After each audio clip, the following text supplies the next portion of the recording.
हाँ बच्चों, आप लोगों का स्वागत है हमारे YouTube channel as sir classes में। तो जैसा कि बच्चों हम लोग जो है अगले लेक्चर में जो है अध्याय 3 दो चर वाले रैखिक समीकरण युग्म के परिचय को पढ़े थे। कुछ सूत्र वगैरह बताया गया था कि कब कोई अगर दो रैखिक समीकरण युग्म दिए गए हैं तो कब एक दूसरे को काटेंगे, कब एक दूसरे के ऊपर से होके जाएंगे मतलब संपाती होंगे, और कब जो है वो समांतर होंगे, और अगर समांतर होंगे तो कंडीशन क्या बनेगा, अगर संपाती होंगे तो कंडीशन क्या बनेगा, परछेद होंगे तो कंडीशन क्या बनेगा। आज हम लोग उसी अध्याय का जो है उदाहरण नंबर 9 देखेंगे। ये जो उदाहरण नंबर 9 है इसको जो है 2020 में इस क्वेश्चन पूछा गया है। तो देखिएगा इसको कैसे सॉल्व करेंगे। तो उदाहरण नंबर 9 कह क्या रहा है कि के किस मान के लिए निम्न समीकरण युग्म के अपरिमित रूप से अनेक हल होंगे। तो ये कंडीशन हम लोगों ने पढ़ा है ना कि अपरिमित रूप से कब अनेक हल होंगे। तो देखिएगा इसका हल यहाँ पे हम क्या करेंगे,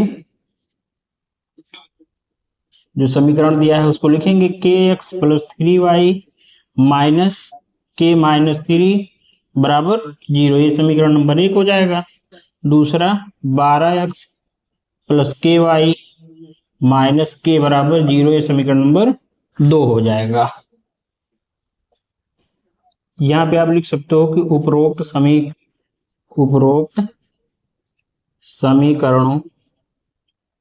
समीकरणों की तुलना a1x b1y प्लस c1 बराबर 0 तथा a2x plus b2y plus c2 बराबर 0 से करने पर। तो अगर यहाँ आप तुलना कर रहे हो उपरोक्त समीकरणों की तुलना इस वाले से, मतलब पहले वाले समीकरण की तुलना इससे करना है और दूसरे वाले समीकरण की तुलना इस वाले समीकरण से करना है। तो यहाँ पे क्या हो जाएगा, a1 बराबर के और फिर उसके बाद b1 बराबर 3 और c1 बराबर माइनस के माइनस 3 और आपका a2 बराबर हो जाएगा 12, a2 बराबर 12 और b2 बराबर के और c2 बराबर माइनस के। अब अपरिमित रूप से अनेक हल के लिए अपरिमित रूप से अनेक हल के लिए अगर दो समीकरण जो है एक दूसरे पर संपाती होते तो अपरिमित रूप से अनेक हल होता है। और उसका कंडीशन क्या बनता है कि a1 बटे a2 बराबर b1 बटे b2 बराबर c1 बटे c2। तो यहाँ पे हम क्या करेंगे, a1 का वैल्यू रखेंगे। a1 क्या है k और a2 क्या है 12 और b1 क्या है, b1 है 3 और b2 क्या है k और यहाँ पर c1 क्या है माइनस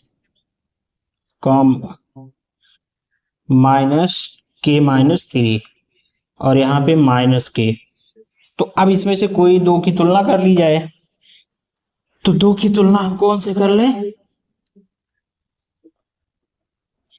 ये वाला तुलना कर लो। तो यहाँ पे क्या हो जाएगा,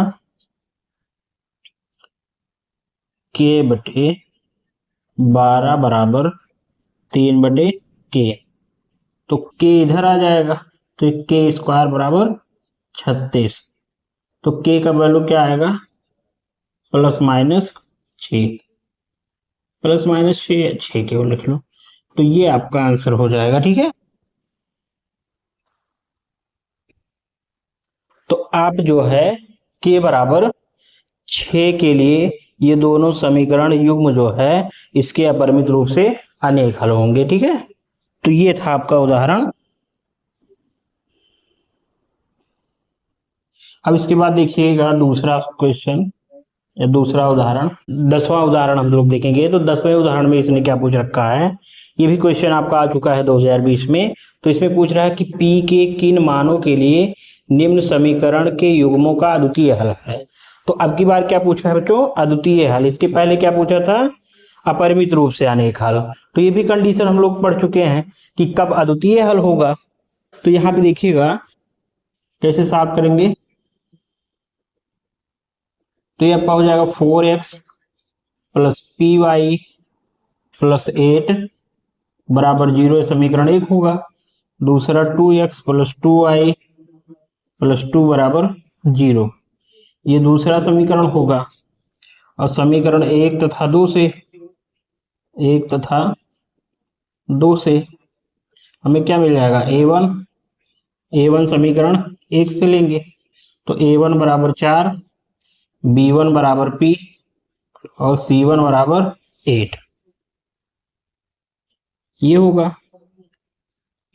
और यहां पर a2 बराबर 2, b2 बराबर भी 2 है और c2 बराबर भी 2 है। ठीक है, तो यहां पे देखिए अद्वितीय हल के लिए क्या होगा, अद्वितीय हल के लिए देखिए इंपॉर्टेंट सवाल है। अद्वितीय हल के लिए क्या होता है कंडीशन कि a1 बटे a2 नॉट इक्वल b1 बटे b2 होता है ना। तो यहाँ आप रखिए वैल्यू सबका। a1 का वैल्यू कितना है, 4 है और a2 का वैल्यू 2 है, b1 का वैल्यू p है और उसके बाद b2 का वैल्यू 2 है।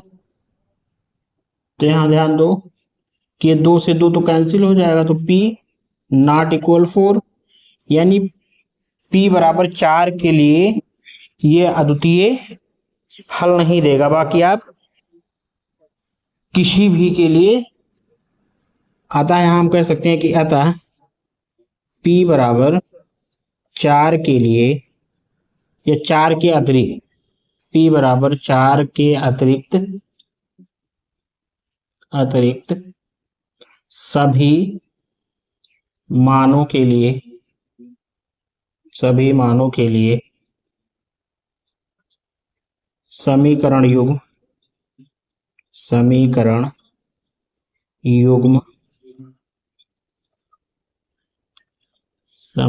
युग्म का अद्वितीय हल होगा।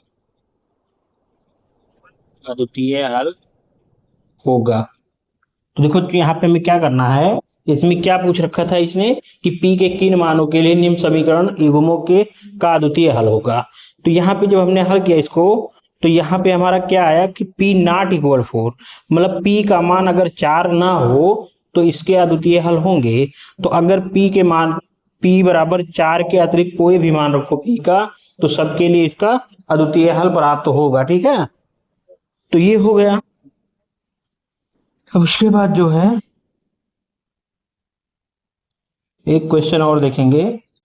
तो देखो सेम सवाल है, जैसे आपका उदाहरण नंबर 9 था वैसे ही उदाहरण नंबर 11 है। तो यहाँ पे इसको जब हम हल करेंगे तो यहाँ देखो अब की बार बच्चों कंडीशन क्या दिया है उदाहरण नंबर 11 में। उदाहरण नंबर 11 क्या है कि के किस मान के लिए रैखिक समीकरण युग्म के एक्स प्लस वाई बराबर के स्क्वायर तथा एक्स प्लस के वाई बराबर 1 के अनंत हल होंगे। तो यहाँ पे देखिए अनंत हल कब होंगे, तो समीकरण 1 हमारा क्या है, के एक्स प्लस वाई बराबर के स्क्वायर। इसको इधर पक्षांतर कर लो, के एक्स प्लस वाई माइनस के स्क्वायर बराबर 1। ये क्या हो गया, समीकरण नंबर 1। दूसरा देखिए एक्स प्लस के वाई बराबर 1, तो ये क्या हो जाएगा, एक्स प्लस के वाई माइनस 1 बराबर 0, समीकरण 2 हो गया।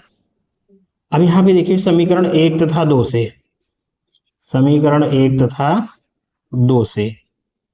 तो समीकरण 1 तथा 2 से क्या हो जाएगा, a1 का वैल्यू के, b1 का वैल्यू 1 और c1 का वैल्यू माइनस के स्क्वायर। और उसके बाद दूसरे समीकरण से a2 बराबर 1 और b2 बराबर के और c2 बराबर, c2 है ना -1, तो अपरिमित रूप से अनेक हल के लिए, अपरिमित रूप से अनेक हल के लिए, तो अनेक हल के लिए क्या होगा, a1 बटे a2 बराबर b1 बटे b2 बराबर c1 बटे c2। तो यहाँ a1 बटे a2 k बटे 1 और b1 बटे b2 1 बाई के, और यहाँ पे माइनस के स्क्वायर बटे -1। अब इसमें से किसी एक की तुलना कर लो। तो यहाँ पर जो है हम लोग लिखेंगे कि k बटे 1 बराबर 1 बटे k। तो ये k इधर चला जाएगा, k स्क्वायर 1 उधर जाएगा, 1 स्क्वायर, तो k बराबर 1 आ जाएगा। तो k बराबर 1 के लिए इसके अपरिमित रूप से अनेक हल होंगे। ठीक है, तो बच्चों बस आज के लिए इतना ही। अब हम लोग अगले वीडियो में मिलेंगे। तब तक के लिए जो है आप लोग हमारे वीडियो को जो है लाइक करो और वीडियो को शेयर करो और चैनल को सब्सक्राइब करो।